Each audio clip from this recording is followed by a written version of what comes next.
E aí, gente, tudo bem? Vamos conversar um pouquinho? Como é que vocês estão? Espero que estejam todos bem. Eu também estou bem, tenho trabalhado bastante, graças a Deus. Bom, gente, vamos fazer um bate-papo hoje. Eu fui perguntado por um amigo por que eu não gostava da esquerda ou eu tenho algum viés anti-esquerda. E eu disse a ele o seguinte, olha, é um equívoco você dizer isso, né? Porque primeiro nós precisamos avaliar que espectro da esquerda você está falando. Né? Esquerda, centro e direita é muito normal numa democracia. E às vezes um sistema complementa o outro. Às vezes um único governo ele pode ser as três coisas ao mesmo tempo. O problema é que o espectro que nós temos aqui de esquerda é um espectro completamente virado para o socialismo gramsciano. Aí isso eu não concordo. Né? A minha linha política é diferente dessa. Mas respeito, mas é completamente diferente dessa. E também não tem uma questão de gostar ou não gostar, é uma questão de analisar os fatos. Né? Eu, quando mais jovem, lá no período de faculdade, lá em 2002, 2003, confesso que eu votava no Lula, eu era petista, participei da militância jovem, mas o que eu pude perceber é que só era mostrado um lado. A questão dialética, ela não era debatida. O que é a dialética? São confrontações em busca da verdade. Então, se eu só vejo um lado, se só um lado é exposto, como é que eu posso confrontar a verdade? Quando eu passei a estudar o assunto, quando eu passei a ver outros autores, além de Marx, Theodor Adorno, a Escola de Frankfurt, né? Quando eu comecei a ver outros autores, quando eu comecei a estudar a realidade dos fatos, eu pude ter uma confrontação e decidi que aquilo que eu estava seguindo, aquilo que eu estava defendendo, não era o que combinava com as minhas ideologias. Né? Então, obviamente, ali, quando estava iniciando ali a faculdade, até mesmo saindo do colégio, eu tinha aquela ilusão, né, de luta de classes, da classe operária e da classe trabalhadora. E depois eu fui vendo que não era bem assim. Né? Não poderia comprar todo aquele discurso que estava sendo vendido para mim. Então faltava outra parte da dialética. Né? Na realidade eu estava sendo doutrinado. Então essa foi a resposta. Não é uma questão de gostar ou não gostar. É uma questão de você confrontar a realidade, confrontar as narrativas e ver o caminho, após você comparar duas realidades. Eu pergunto o seguinte, o pessoal fala, não, eu sou de esquerda, o governo de esquerda defende isso, defende aquilo. Nós tivemos um governo de esquerda que ficou 16 anos no país.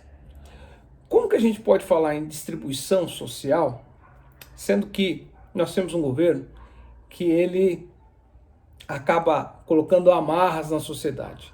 Eu vou dizer como. O governo que ficou aí, que se dizia um governo do povo, foi o maior amigo dos banqueiros. Nunca os banqueiros ganharam tanto dinheiro quanto na época do PT. Nunca, nunca, nunca. Isso aí vocês podem estudar e contar. Não é uma questão de opinião, de gostar ou não gostar, é uma questão de fato. Aquele homem que se dizia amigo dos trabalhadores, eu nunca vi um trabalhador de verdade ser amigo dele. Porque o homem só andava com empreiteiros, com os homens mais ricos do país. Depois a Dilma fez aí um clubinho seleto de algumas empresas apenas, as empresas campeãs. E cadê aquele cidadão empreendedor? Cadê aquele cidadão que coloca ali o seu dinheiro para abrir um negócio, que paga imposto, que peleja, que se vai contratar alguém pensa 2, 3, 4, 5 vezes porque o valor a ser tributado é altíssimo? Eu não vi nenhuma defesa desse governo que se diz do povo para baixar, por exemplo, os impostos sobre o consumo. Porque quando a gente compra alguma coisa, os impostos sobre o consumo, ICMS, por exemplo, ISS, está tudo ali. Encarece a qualidade de vida e o custo de vida das pessoas. Eu não vejo ali uma proposta de falar, não, nós não vamos taxar o consumo. Poxa, gente, a gente tem imposto sobre a indústria, o IPI, Imposto sobre Produtos Industrializados. E aí como é que a gente quer competir com China? Como é que a indústria nacional vai competir com a China, vai competir com outras nações cujo a sua indústria ela é tratada com carinho, tratada no colo? Como? Me diz como.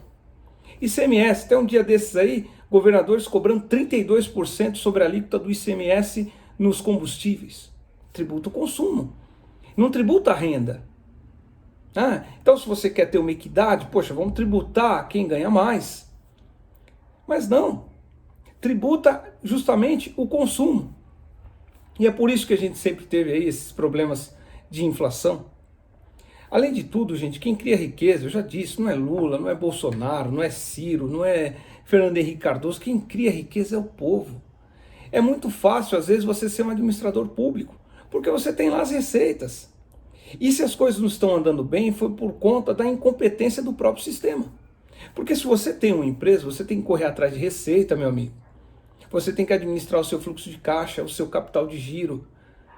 Você tem que buscar, brigar por clientes, manter uma competitividade. Custa caro, inclusive, manter o governo informado.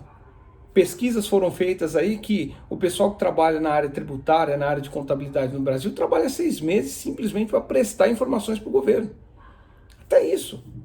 Tem uma máquina pronta e o governo só mastiga dados e dinheiro do público. E vocês veem, não tem grandes obras no Brasil. O Brasil é um país completamente desintegrado. A gente sequer tem um trem de média velocidade, nem vou falar alta, de média velocidade que liga as principais cidades do país. Você não tem um trem que liga São Paulo a Rio de Janeiro, São Paulo a Minas Gerais, São Paulo a Rio Grande do Sul. Não tem uma malha ferroviária que cobre lá para ir para o Nordeste, por exemplo. O transporte ferroviário é o modal mais barato que existe no mundo. E nós não temos, extremamente carente disso aí. Aí temos o quê? O transporte rodoviário. E aí por que o alimento chega caro na sua casa? Porque tem o preço do transporte, estradas em péssimas situações, combustível extremamente caro, seguro alto por conta dos roubos de carga, etc, etc. Então quando você pega uma mercadoria e quando você vai colocar na outra ponta, é preciso saber o que você está pagando. Além disso, como eu falei, tributo em cima do consumo. Se você vai produzir um determinado produto industrializado, você paga lá o IPI. O Estado é contra o progresso. É difícil você abrir uma empresa aqui no Brasil. E você sabe bem disso. Vou dar um exemplo. Se você pegar aí um carrinho de churrasco e começar a vender um churrasquinho lá na porta da faculdade, do colégio, qualquer coisa que seja, e aí chega uma pessoa e fala, poxa, cara, eu posso trabalhar para você por semana? Tá bom, vou te pagar aí R$50 por dia, R$60 por dia, R$100 por dia que seja. Daqui a pouco vem um fiscalzinho do trabalho, mas cadê? Você registrou esse camarada? Peraí, eu combinei com a pessoa está trabalhando ali, está fazendo um dinheiro, está movimentando a economia, mas aí chega um fiscal do trabalho e me multa. E eu vou chegar para esse rapaz, para essa pessoa, vou dizer, olha, eu não tenho condição mais de ficar com você, porque eu preciso te registrar, e registrar eu vou pagar o dobro. Se eu te pago R$100, eu vou ter que pagar 180, 200, e eu não tenho essa condição. Poxa, mas vê aí, não, eu não posso. Então, não há diálogo, não há um ambiente propício para negócio aqui no Brasil. E aí depois as pessoas falam, não, nós fazemos um governo popular, nós fazemos um governo para o povo. Para que povo? Para que povo vocês estão dizendo? Para os banqueiros? Para os empreiteiros? Para os grandes empresários? Aí tá certo. Aí não há o que se questionar. Agora, está falando da maioria da população? Aí a coisa é outra. Aí a coisa é outra. Tá? Vocês vejam aí, só assistencialismo. Assistencialismo é importante. O Estado precisa ter, sim, políticas sociais. Mas não vejo grandes obras, gente. O Brasil é carente de grandes obras. Você vê aí, eu quando era criança, por exemplo, você tinha o Paulo Maluf, que era um baita corrupto, mas fazia muitas obras. São Paulo é o que é, muito por conta daquela época. Vamos pegar a nossa cidade mesmo aqui de Guarulhos, não tem grandes obras. E o que movimenta esse planejamento, grandes obras, levar uma malha ferroviária, integrar a cidade, questão do turismo na cidade de Guarulhos, por exemplo, é pífia. A gente não analisa os potenciais que a cidade tem. Nós temos aqui uma cidade industrial, por exemplo, e onde você não produz mão de obra qualificada para servir essas indústrias que aqui estão. E as indústrias pegam e fazem o quê? Vão embora. Nós temos uma cidade travada, não consegue andar de carro. A cidade cresceu, gente. A cidade tem hoje 1.500.000, 1.600.000 pessoas. Só que a estrutura é a mesma. São os mesmos hospitais, as mesmas escolas, as mesmas vias. Não tem obras de infraestrutura. O modelo keynesiano, vamos fazer obra. Vamos expandir a cidade.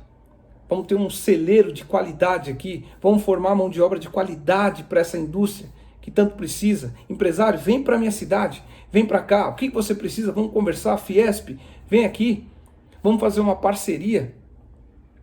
Não tem nada disso. E aí os caras ficam distribuindo aí o Vale Gás e fica fazendo programa na televisão. Ou vou dar mais tanto, ou vou dar... Gente, o dinheiro sai de algum lugar. Quem gera riqueza não são os políticos. Não existe almoço de graça. Vocês já ouviram essa frase? É uma célebre frase da economia. Então, esse é o meu ponto. Não é que eu sou contra a esquerda, ou que eu sou centro, ou que eu seja de direita. Não. Eu sou contra o espectro que nós temos de esquerda aqui. Isso eu sou contra. E por que eu sou contra? Simplesmente por ser não, porque eu utilizei a dialética. Eu vi os dois lados. E vi muitos defeitos. E vi que aquele discurso que era defendido lá nos anos 90, quando eu era criança, anos 80 ali, quando surgiu o PT, não tem nada a ver de quando eles assumiram o poder. A gente viu que era uma coisa hegemônica. Era uma coisa gramsciana. Você tem que conhecer Gramsci. Pesquisa aí, Antônio Gramsci. Você precisa entender um pouquinho disso aí. Você precisa entender o que é a escola de Frankfurt, o que está por trás disso. E aí, quem sabe, você consiga abrir essa cortina, e enxergar o verdadeiro cenário. Tá bom? Gente, esse foi um bate-papo.